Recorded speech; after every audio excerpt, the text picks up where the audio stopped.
Bom dia, boa tarde, boa noite e de Moscou, um bom fim de tarde altamente agradável no I Like Wine, um bar premiado, uma delícia.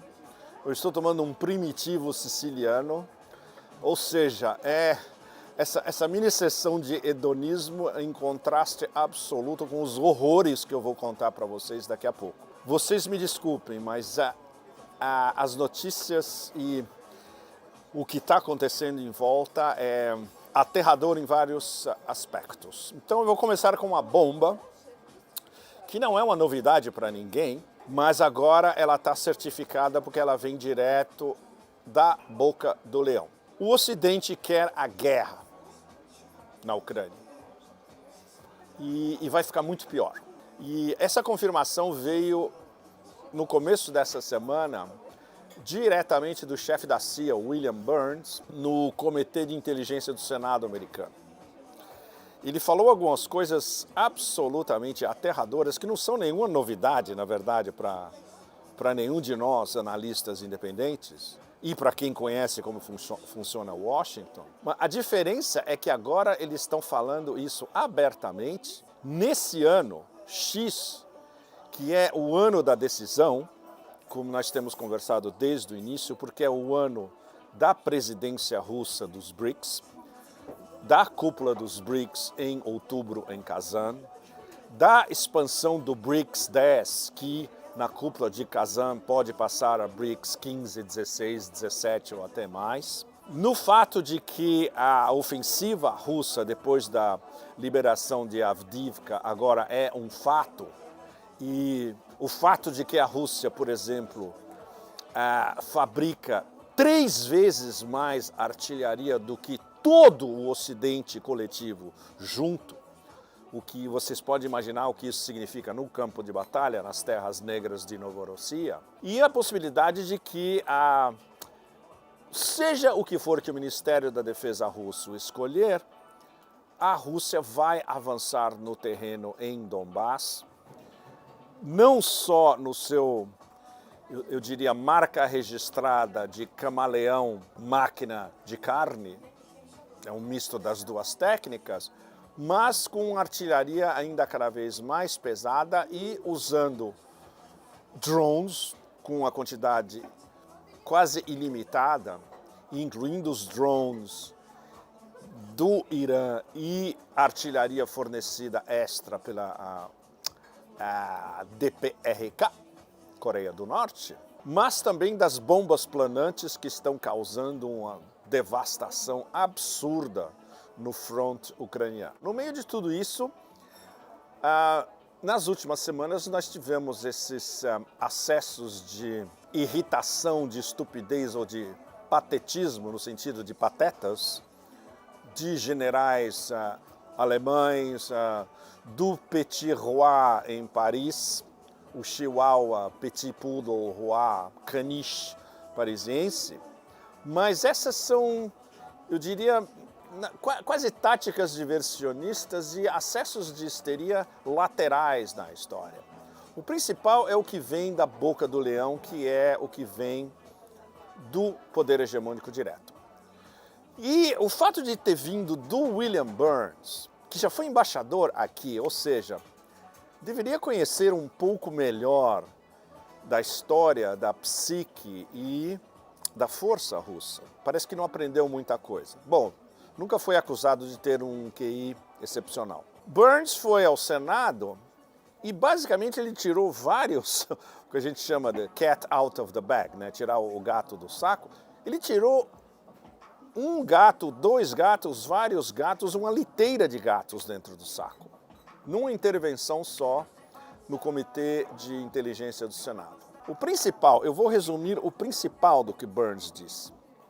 Está aqui porque eu quero citá-lo em suas próprias palavras. Na verdade, ele estava defendendo desesperadamente o pacotão gigantesco de 60 bilhões de dólares que a Casa Branca quer obrigar o Senado e o Congresso americanos a passarem para financiar a lavagem de dinheiro para a Ucrânia. E como a gente sabe, essa lavagem de dinheiro Desses 60 milhões, provavelmente menos que 10 vão parar na Ucrânia.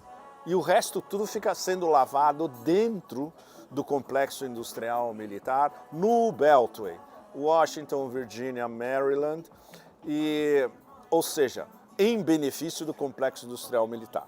Burns disse diretamente que essa nova ajuda, ele qualificou de USAID, ou seja, ajuda, não é ajuda. Na verdade, vai ter que ser pago isso de volta, ninguém sabe como, ou seja, sabemos como. Você paga com ativos ucranianos transferidos para os americanos. Ajudaria a Ucrânia a lançar uma ofensiva, entre aspas, palavras de Burns, no final de 2024. Todo mundo sabe que a Ucrânia não tem nem tropas, nem armamentos, nem efetivos, nem planejamento estratégico, nem mesmo um comandante-geral das Forças Armadas, Zaluzny, que foi empacotado com um guarda-chuva de ouro de 53 milhões de dólares para viver em Londonistan, pelo menos era um comandante militar competente. Agora, com Syrskyi, a gente tem um incompetente absoluto e não é esse cara que vai coordenar uma ofensiva ucraniana antes do final de 2024. É isso que Burns estava tentando vender para o Senado americano. Então, pelo menos Burns acertou de que as perdas para a Ucrânia vão ser enormes. Aí a gente vai começar a chegar no X da questão. E isso é absolutamente fundamental, o que ele disse. Que esse novo pacote de ajuda, entre aspas, dos Estados Unidos à Ucrânia, se aprovado pelo Congresso, e a possibilidade de ser aprovada é muito, muito pequena, o Congresso é controlado pelos republicanos, não se esqueçam, aí é que entra o que a gente chama de money quote, né?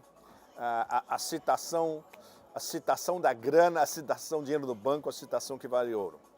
Isso vai possibilitar à Ucrânia a habilidade de lançar, entre aspas, palavras do Burns, ataques contra a Crimeia. Ou seja, isso merece um gole de primitivo. O chefe da CIA está dizendo ao Senado americano, e diretamente, porque isso, claro, dá a volta dos Estados Unidos e dá a volta ao mundo, de que os Estados Unidos querem atacar a Crimeia, a ponte da Crimeia, que é um ativo estratégico da Federação Russa. Isso é um casus belli e isso é uma escalada que pode levar a uma confrontação sem limites. É extremamente sério o que foi dito pelo chefe da CIA para o Senado americano e para praticamente o mundo inteiro, confirmando o que vários de nós temos discutido nas últimas semanas, especialmente depois de Avdiivka, discussões paralelas ao que tem acontecido aqui em Moscou, a conferência multipolar, como nós já conversamos há 2 semanas atrás, discussões que envolvem correspondentes militares russos no terreno e analistas russos que conhecem muito bem não só o que está acontecendo entre o Kremlin e o Ministério da Defesa, mas conhecem Washington também. A semana passada eu estive no The Big Game, que é o grande programa geopolítico russo do Nikonov, o neto do Molotov, que é um personagem extraordinário. E entre os meus interlocutores tinham especialistas de inteligência e a gente estava, fora das câmeras também, a gente estava conversando sobre o que pode vir daqui para frente e especialmente o que os americanos estão realmente querendo. Um artigo excelente do Rostislav Itchenko, que eu tive o prazer de conhecer em Moscou alguns anos atrás, ucraniano, escreve para a mídia russa, é um excelente analista. Itchenko, basicamente, ele codificou o que todos nós estávamos mais ou menos articulando, mas sem uma certeza definitiva. Não há uma certeza definitiva, mas há uma certeza, eu diria, de 90%. E agora, com as declarações de Burns, aí sim, certeza definitiva, de que o desespero do poder hegemônico, com o fato de que essa humilhação cósmica na Ucrânia está se aproximando a uma velocidade cada vez maior, uma velocidade muito maior do que os tanques Challenger ingleses desafiando a lama negra em Novorossia e embicando na lama e não conseguem mais sair. A velocidade do ataque russo é bem maior do que o Challenger caindo na lama. O que isso está revertendo é táticas de desespero absolutas. Por exemplo, esse pacote de 60 bilhões de dólares que ninguém sabe se vai ser aprovado. A CIA conclamando diretamente o poder militar americano a atacar a Crimeia.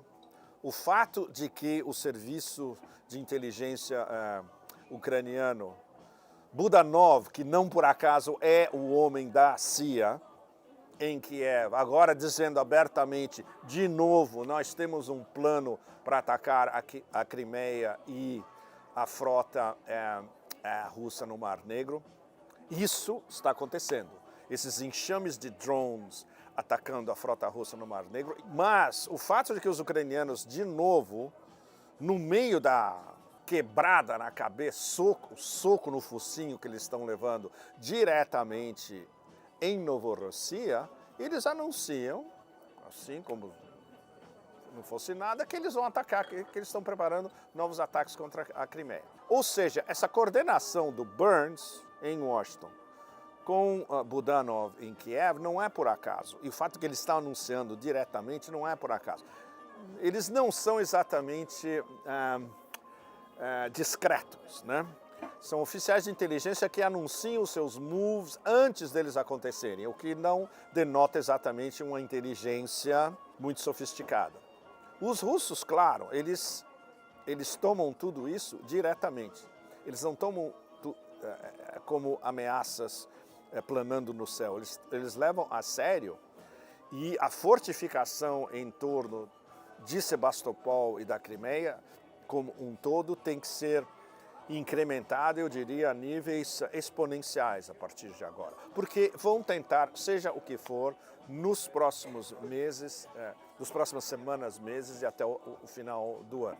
A possibilidade de uma ofensiva ucraniana até o final do ano é praticamente nula. Então, o que eles precisam? Eles precisam de operações de relações públicas que tenham uma repercussão mundial, um ataque contra a ponte de Kerch, por exemplo, que tenham repercussão e que os doadores americanos e europeus continuem botando mais dinheiro novo em cima de dinheiro velho morto, sustentando essa máquina decrépita de Kiev, mas que rende uma enorme quantidade de fundos para o complexo industrial militar.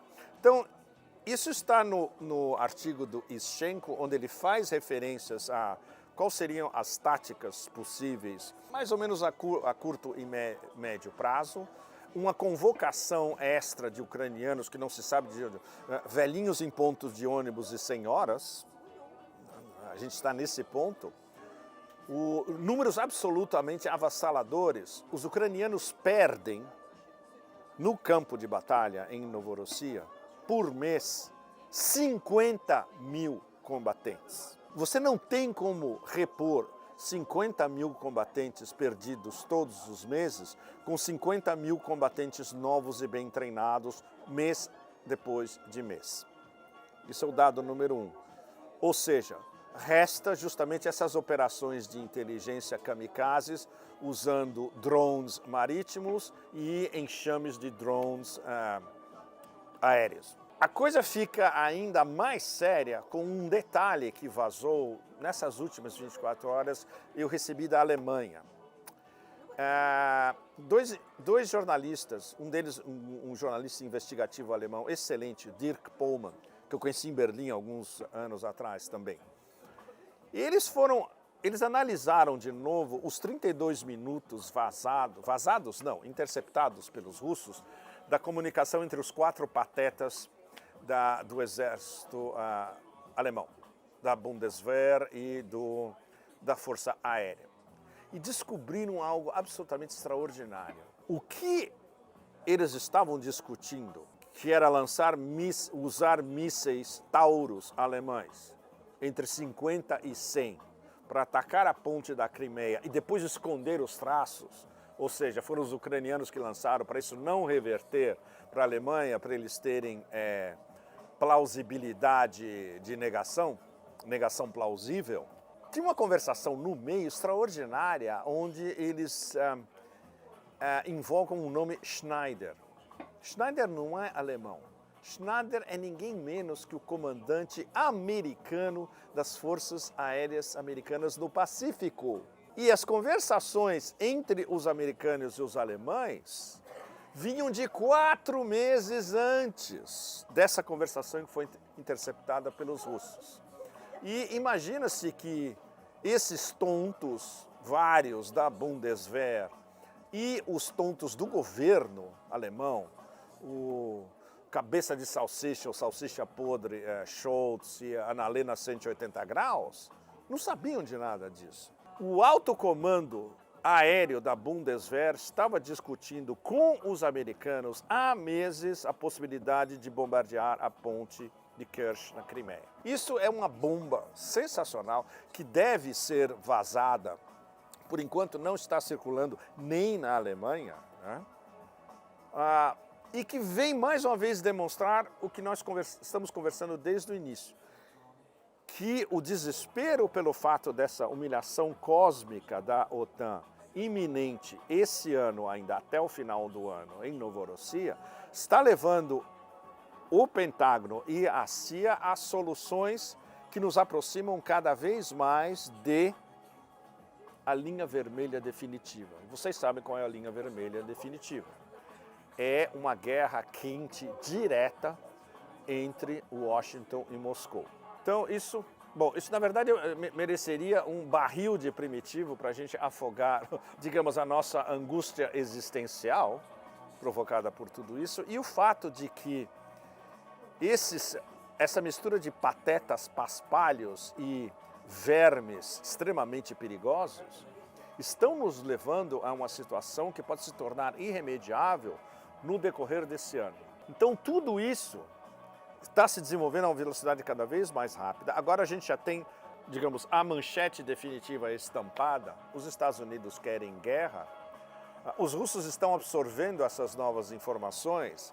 Vamos esperar qual será a resposta preventiva, se houver, do Ministério da Defesa russo, e a resposta, a réplica, no caso haja um ataque devastador contra a frota do Mar Negro, ou especialmente contra a ponte de Kerch na Crimeia. Então, esse é o quadro geral, eu diria extremamente aterrador do que está acontecendo atualmente. Não é nem positivo, na verdade, pelo menos direto dessa história, é que eles estão abrindo o jogo diretamente. Eles estão indo para a cabeça e eles estão apostando em guerra, porque eles sabem que a derrota na Ucrânia, em Novorossiya, é inevitável.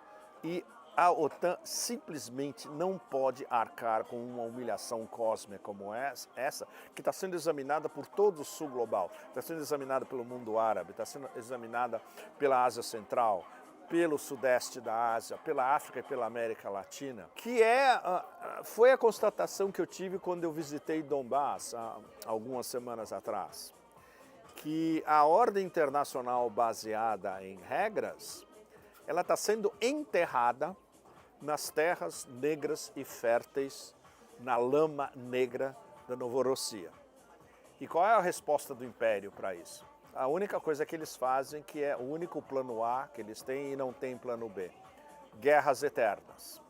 A gente só espera que nós todos não vamos pagar este pato nuclear inteiro por causa do desespero de perda de poder hegemônico de uma mini plutocracia não eleita da pior espécie, incapaz de reconhecer que o mundo já partiu da estação de trem de alta velocidade e está indo para um caminho completamente diferente. Muito obrigado a vocês todos.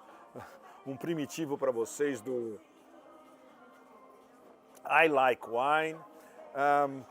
É difícil a gente terminar um assunto tão barra pesada com uma nota de esperança, mas a esperança. Eu vou fazer uma viagem nesses próximos dias. O próximo Pepe Café vai ser sobre uma viagem extraordinária que vai coincidir justamente com as eleições na Rússia. E vamos ver o que Putin, que é considerado o demônio absoluto, justamente por esses que querem uma guerra, as guerras eternas e uma guerra nuclear, o que ele vai oferecer não só para a Rússia, mas para o sul global e para os BRICS expandidos nesse ano da decisão 2024. Obrigado a vocês todos, até a semana que vem, assinem o canal e muita coisa para pensar nesses próximos dias. Obrigado, tchau, tchau.